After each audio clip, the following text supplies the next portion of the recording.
हाँ, तो आप बताइए, आप हमारी कंपनी के साथ काम क्यों करना चाहते हैं? आपको तकलीफ है तो नहीं करेंगे काम, खाली बैठे रहेंगे, ऐसे ही सैलरी दे देना हमको। अरे मेरा मतलब था, आप सिर्फ हमारे साथ ही क्यों काम करना चाहते हैं? बाकी और भी कंपनियां भी तो है मार्केट में। अरे तो किसी ना किसी के साथ तो काम करना ही है ना। आपकी कंपनी के साथ करूंगा तो आपको क्या तकलीफ है? नहीं नहीं नहीं, आप बात नहीं समझे। देखिए, आप ये बताइए कि आपने हमारी कंपनी में ऐसा क्या देखा जिसके लिए आप हमारी कंपनी के साथ काम करने के लिए इतने इच्छुक हैं? अरे जॉब पोस्टिंग डाली थी ना आपने, उसी को देख के तो मैं आया हूँ, इसलिए तो इंटरव्यू चल रहा ही है। अब आप अच्छा, मेरे को ये बताओ कि काम के अलावा आप इस कंपनी को क्या दे सकते हो? अरे सर, मैं उस तरह का आदमी नहीं हूँ, मैं सिर्फ काम ही दे पाऊंगा।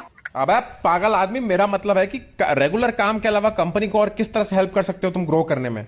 अरे सर, ग्रो तो मुझे करना है ना, तभी तो मैं कंपनी ज्वाइन कर रहा हूँ। अगर मैं कंपनी ग्रो कर पाता तो मैं खुद की कंपनी नहीं बना लेता।